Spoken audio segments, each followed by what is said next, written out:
The order of processing can be quite confusing. There are so many options in Luminar 4 and I see quite a lot of people confused about what to do first. Should I work on the exposure first? Should I work on the colors, or should I do sharpening in the beginning or in the end? In this video I will explain you what the best way of processing your photos is in Luminar 4.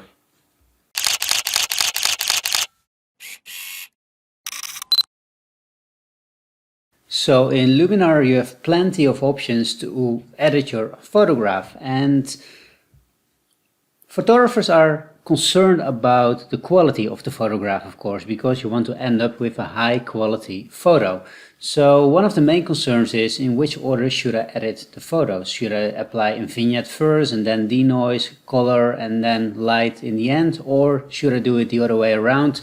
Well, I can already tell you that doesn't matter for the quality of your photo. So if you start at the bottom and you work your way up, or the other way around, the result is exactly the same.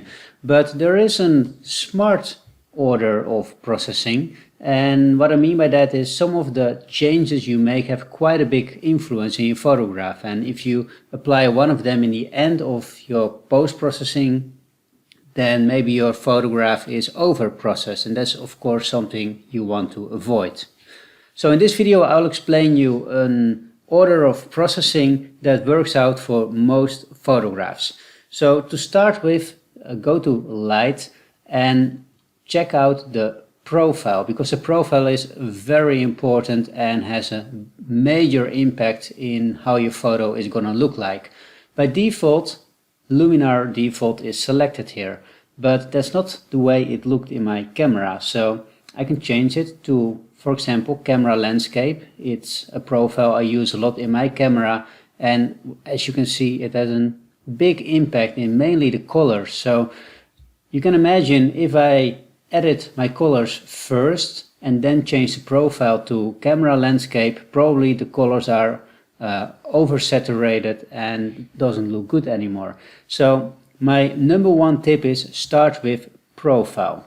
The second tip and the second step is go to your lens corrections, because lens corrections can also influence what is visible in your photograph and what not. So sometimes things on the side, they disappear after applying a lens correction.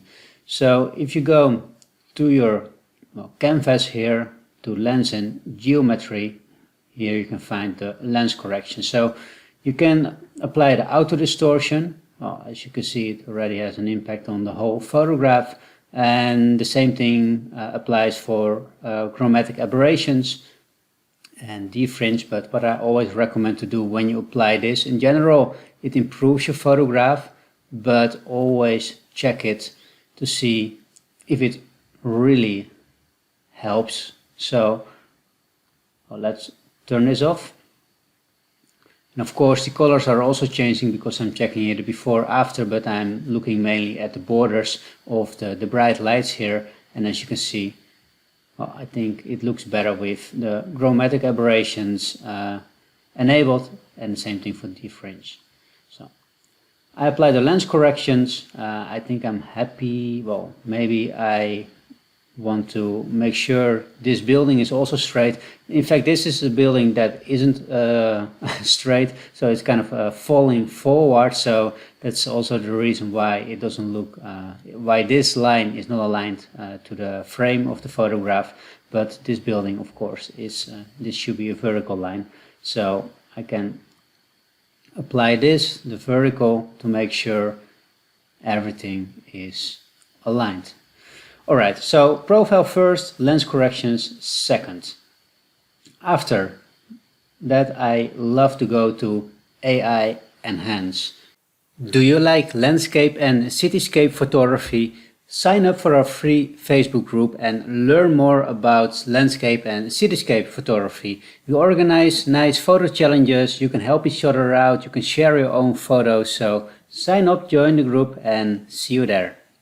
I go here before because this is just a very smart and easy way to improve the overall exposure of your photograph, and I think what happens here, what it does in the sky, but also here in the foreground, it really improves this photograph.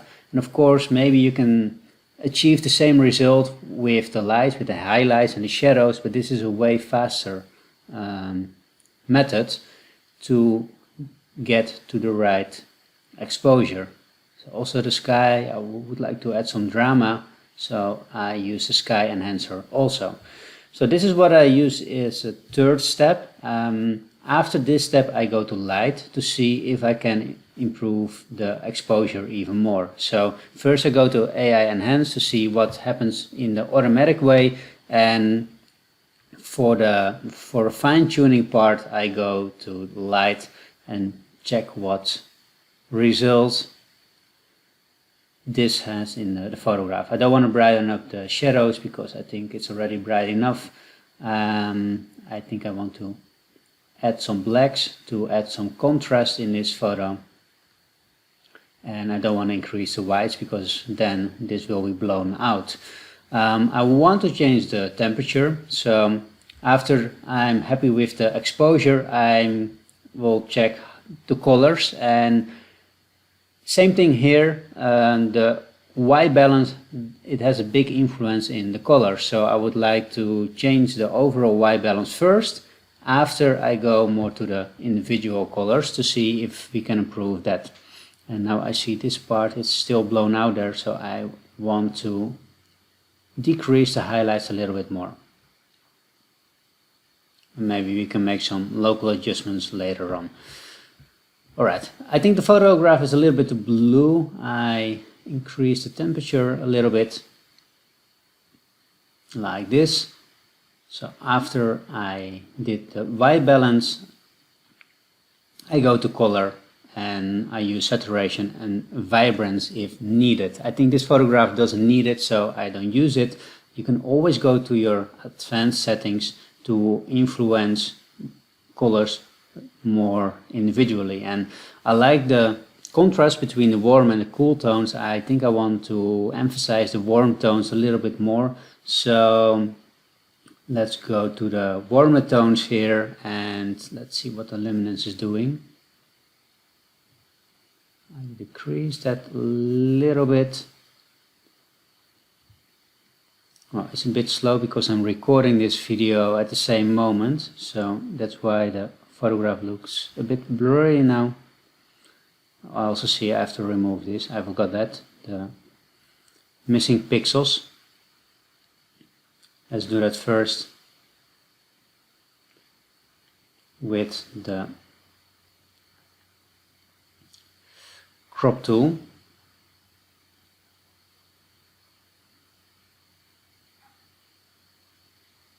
And in this case I think I would like to have not the original aspect ratio, but I would like to go for this one because there's quite a lot of foreground, and by making a crop you already get more like the feeling of how the photo is gonna look like in the end. There's still some missing parts on the right side, so I have to crop it a little bit more. Oh. 4:5, and I don't want to see this pole here. I think it's a light, street light, so let's crop it a little bit more.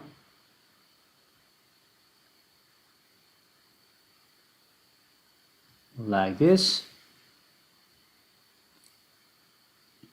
So we're missing the street light here, so I think that looks better. We remove some foregrounds. Alright. So let's go back to the colors. I want to make this a little bit darker, so the warm tones are getting even, well, they get darker but also a bit warmer, and I think that's enough for the color part. So after I'm done with the colors, I'm gonna look at the structure and the sharpening. So AI structure is something you can use. In general, it works out for landscape photographs, also cityscapes, architecture. So for those type of photographs, the structure works well. It doesn't work so well for portraits, for example, so be careful. Well, as you can see, it has quite a big impact. I especially like what it does here in the sky, because the clouds were amazing. There were stormy clouds coming, so it's nice that the structure emphasized the sky even better. But also I like it in the foreground. So structure is applied, then I will go to the sharpening and the denoise. This photograph was taken with a very low ISO, so I don't have to worry about the noise, but in general this is the part that I use denoise first, and in the end I use the sharpening. Detail enhancer is possible to use, but sometimes your photographs get a little bit grainy, so in general I like to use sharpen. And of course I also do that while I'm zoom in a little bit, because from this view it is very hard to see what you're doing.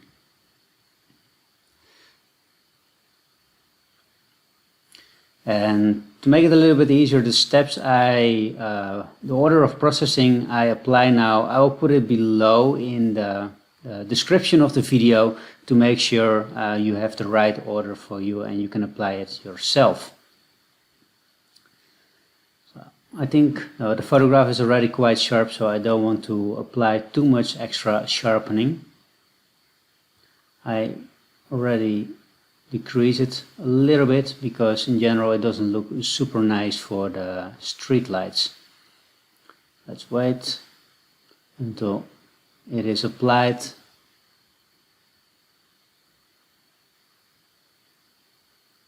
Yeah. And I also check it in this view to see if it looks good. So after denoise and the details, I'm almost done. This is basically the process that I go more into local adjustments if needed. After local adjustments I go to vignette. It's something I do in the very end. For some photographs it gives a very nice result. For some photographs it doesn't work at all, and I always apply it in the end. And I think for this one it works out quite well, but I only have to replace the center a little bit so that the right side of this building is not getting too dark. So I want this as the center. Oh, that's maybe a bit too much.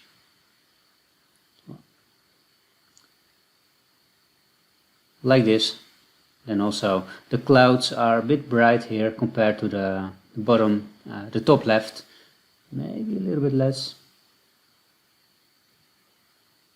and maybe I feather it a bit more, and I press done.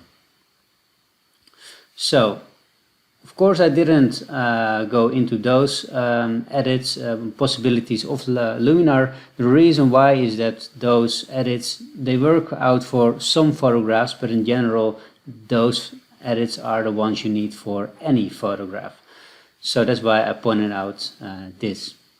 So very fast, the best order of processing: start with profile, go to your lens corrections, and if you want to apply a crop right away, then go to AI enhance for the overall improvement of your exposure.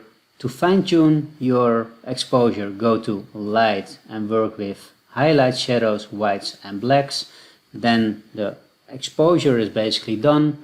The next step is to look at the colors. Start with white balance, go to color for the overall adjustments. Sometimes saturation and vibrance and remove color cast works. It really depends on the photograph.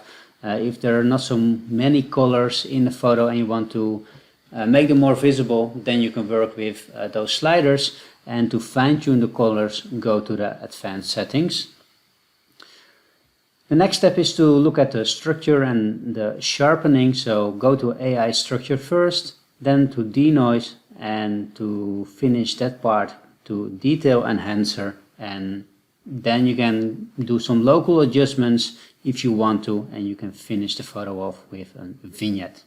So I hope this was a little bit clear. This is my favorite way of processing photos in Luminar 4. If you have any questions, please let me know. If you like this video and those type of tutorials, press the like button, subscribe to our YouTube channel because more videos are coming soon. In our website you can download a free cheat sheet about the Luminar keyboard shortcuts. So if you want to learn more shortcuts on the keyboard in a very fast way for Windows or for Mac, go to our website rosterphoto.com and in the menu go to giveaways, free Luminar shortcuts cheat sheet, and you end up in this page where you can download it right away.